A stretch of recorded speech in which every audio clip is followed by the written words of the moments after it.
watching S&B Outdoors. Discover the world around you.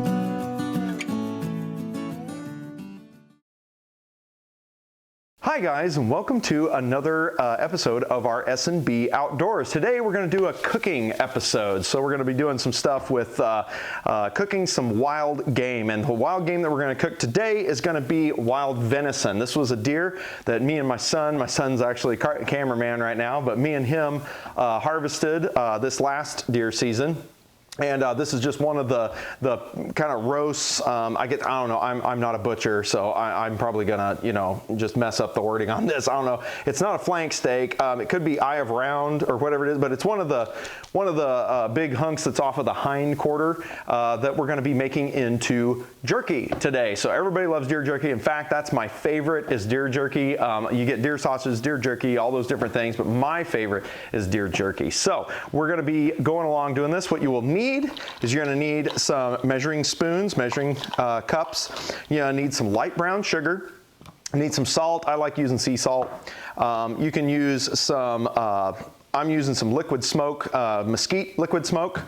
We will be smoking this, so we'll be putting it in a smoker, but liquid smoke just gives it just a whole lot more smoky flavor, so I like using that, as well as some soy sauce, good old Worcestershire sauce or Worcestershire sauce, whatever it is, that sauce, some garlic powder, onion powder, some paprika. I did not have smoked paprika, but if you really like that intense smoky flavor, I would recommend doing smoked paprika. But paprika, and then I've got some just good old meat tenderizer is what we're gonna be using on this. The recipe for this is actually, I would love to take credit for it, but it is not mine. It is actually from Cowboy Kent Rollins. He makes a beef jerky recipe, and that's what this marinade is for. Is absolutely fantastic. I'll leave a link down in the description so you guys can check out the full recipe. That's the one that we'll be following today, and that's actually my favorite. You can always get jerky recipes and things like that from the store. So if you have like a Cabela's or an Academy or even a Walmart even sells kind of these little boxes that treats like 2 or 3 pounds of meat or something like that. So you can always go that route too if you want to. So what we're gonna do is, first off, we're gonna go ahead and get this sliced up into small thin strips of jerky. I will show you how to do that. You always want this to be a little bit frozen, like this I brought it out of my freezer a few hours ago, so it's still thawing, but it's still fairly solid, and you want it to be that way because it makes cutting it a whole lot easier, because we want to cut these really thin, and a lot of times when you're cutting meat really thin, it wants to, squeeze together and not cut right. So freezing it a little bit, if you have it and it's thaw, put it in the freezer for about 40 minutes. That will give it enough kind of, I guess you'd say, solidness to where it cuts easy without actually totally freezing it, okay? So now we're gonna go to the overhead camera and I'll show you how to slice this up. Okay guys, so what we're gonna do now is we're gonna go ahead and cut up our meat. Like I said, it's semi-firm. It's been thawing for a while. Again, if you haven't frozen yours, if yours is all thawed, then I would suggest putting it in the freezer for about 40 minutes. Make it a little bit firmer to make it easier to cut. So let's go ahead and get it out of this food saver bag. So now, it seems like there's a little bit of silver skin on here, so there's gonna be some trimming that we'll have to do, because you don't want that silver skin. That stuff is a little bit too tough to be messing with. Oop, my board's running around on me here. All right, so we'll just kind of cut that off of there. Just get that off. There's a little bit's fine. A whole huge amount is not fine, obviously. Okay, so when you're looking at your meat here, when you're looking at this, you want to look at the grain structure of the meat. See, there's some of that silver skin on the bottom. I'll get that off of there as well. So we'll just, but you want to look at the way the grain of the meat is going, because you're going to want to cut against the grain, okay? Because otherwise, if you cut with the grain, then when you go to eat it, it's going to be just like super duper tough. Super duper tough. And I mean, we all like a beef jerky that's, jerky, obviously, but we don't want it where it's, to where it's going to be, so hard that you're going to break your teeth. So we don't want to do that. So, okay, so we kind of got our pile of trimmings off of here. Okay, so this is looking pretty good. So the grain of this, and what I mean by that is the meat fibers, they run this way, okay? So you're gonna wanna cut against that grain. You don't want to be cutting with the grain. Like I said, otherwise it's gonna be way too tough to pull apart when it's done. So you wanna cut against the grain. So really, all you do, make sure you keep your fingers back. I always tell my kids that, roll your fingers back so you don't end up cutting your finger, okay? And you just want nice little strips. We're just gonna cut these wonderful little strips of meat. I don't know if you can see that. We're gonna cut these little strips of meat. And that's all we're gonna do. And just keep them nice and thin, you know. We don't want them super thick, otherwise when we go to smoke it, the super thick ones will take too long and you'll end up cooking it versus drying it out. Now see, that was a little too thin. There we go. But yeah, you'll end up cooking it rather than drying it out, because that's the thing, that's the key with beef jerky, is that you want it to dry out. You don't necessarily want it to cook. You're going to just take the moisture out of it. All right. So I'm gonna go ahead and keep sawing on this. You can kind of see what I'm doing here. And then we'll be back. Okay guys, so there we go. We got our meat all cut up and everything. So now, got all those thin pieces. Now we need to make our marinade, okay? So, I got my recipe kind of sitting next to me because I don't have it memorized, so sorry about that. But anyway, so first thing we need a 1/4 cup of soy sauce. So I've got that here, 1/4 cup of soy sauce. My house is, people are everywhere in my house, so don't worry about it. We'll keep going.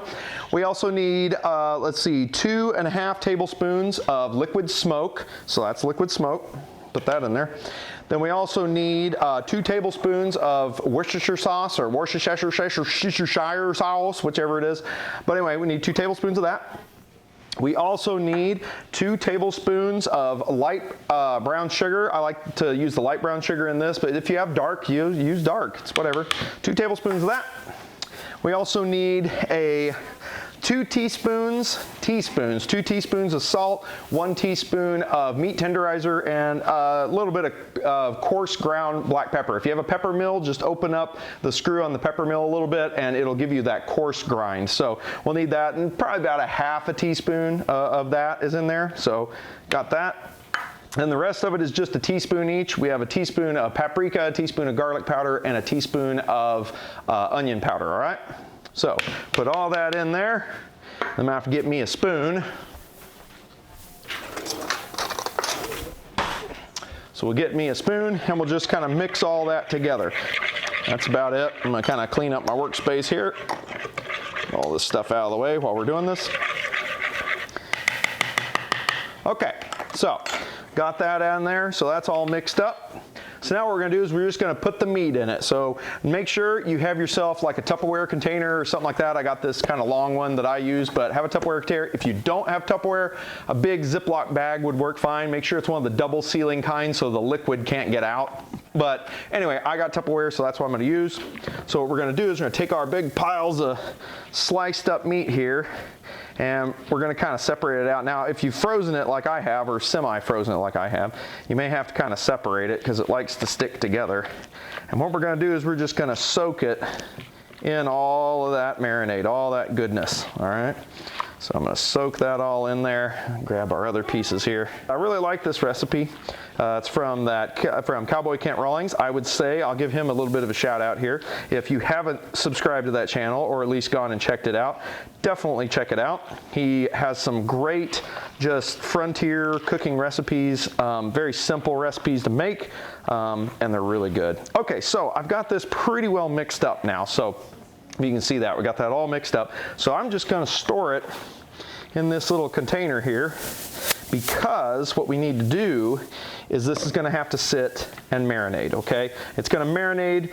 You can do as short as 6 hours. I wouldn't go any shorter than that, just because we want that meat tenderizer to get to work and break down those muscles and get it tender.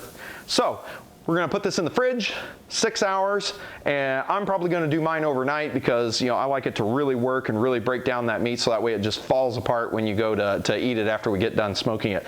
So this is gonna go in the fridge overnight for me, but 6 hours minimum. And then we'll get to smoking it. So I'm gonna put that in, and with the magic of YouTube, you'll get to see it the next day. Okay guys, so it has been overnight. It's actually been over a couple of nights technically, but we got the meat right here. It's been marinating. So now it's time to get it hanging. We're gonna put it in our Masterbuilt smoker, just because I just wanted to do a little batch, so no need firing up the big smoker. Electric smoker works just fine, but you could do this in your oven if you wanted to. I think the link that I had in the description of the Cowboy Kent Rollins, it describes exactly how to do it in your oven. We're gonna be doing it in an electric smoker today, so that's basically where we're gonna go. So let me get the camera turned around and I'll show you how to finish this up. Okay guys, so what we're gonna do here is we're going to hang the meat and stuff. Oh, my wife just got back. I hang the meat and stuff from one of these grills. So what we're gonna do here, this is what I do. Take a pan to catch any of the drips, and I put some glasses, well, that are all the same height that will hold the rack up. That's what I do, and then that way I can hang the meat, and I'll show you how we're gonna do that. So we got our meat over here. Get my PC out of the way here. Got our meat over here. Put us some gloves on so it makes clean up, at least for my hands, a little bit easier. And what we're gonna do is we're gonna put toothpicks through the meat and hang it. So I'm gonna get me a pile of toothpicks. Set them over here. First things first, we need to turn the little grill on. So we want to set our time, oh, doesn't matter, set our temp. We're gonna go 190 for this, set the temp, and we should be heating up now. Okay, so we got the grill heating up. It's a nice thing about the electric grills, they're like digital. So now while that's heating up, we can go ahead and hang our meat. So here's our strips, nice and marinated. What we're gonna do is we're gonna take and we're gonna push a toothpick through them, and you may do it a couple of times, and then dangle it through there. So that's all we're gonna do. Just push that through and then dangle the strips through there. And we're just gonna keep doing this until we get all the strips hanging here. And they already smell really good, so this ought to be pretty tasty. My dog, where's my dog? Where's my dog? Chester, where's my dog? You ready for this? Huh? You ready? It's my little dog. So I'm just gonna keep doing this until we get it all done.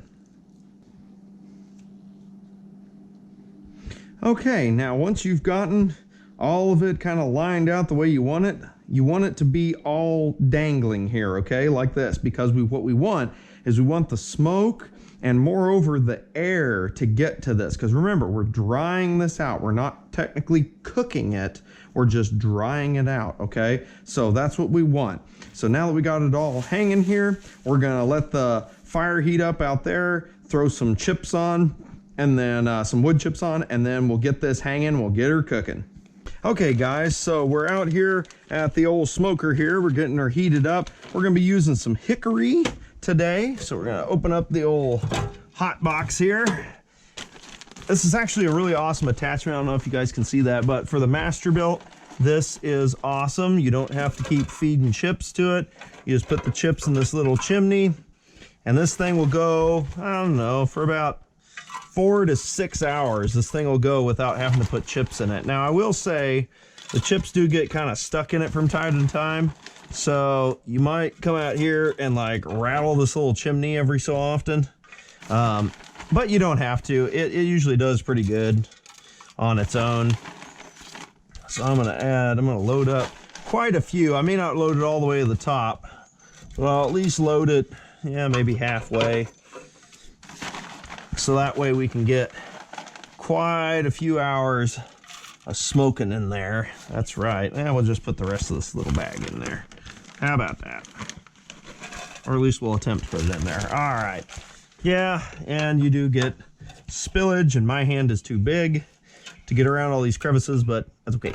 Put the little top on it, close it, turn it on, and we'll get some smoking action going. Okay, so we are finally done, and here is the result. Great, wonderful deer jerky. Now, I did let it go a little bit long. It went about, I don't know, about maybe 6 hours. So I actually kind of forgot about it. So it's a little tough. It's a little too dry, but no big deal. I'm just gonna put it into a Ziploc bag, add a little bit of water to it, and fill it full of air and zip it up. That should let it rehydrate, and it should probably be fine. But still, tastes amazing. Hey, Chester. Oh boy, he loves deer jerky. Oh boy, did you get some deer jerky? Need some more, bud? There you go. All right. So, thank you for coming along this culinary trip. Give this a try, and you don't have to do it with deer. You can do it with beef as well. You know, it works just the same. So if you want to try this before you do it with deer that you harvest, you know, just go get some beef and do it that way. So in any case, thank you guys. Thanks for watching. Make sure you hit the like button, check out the recipe down there below, and yeah, we'll see you next time.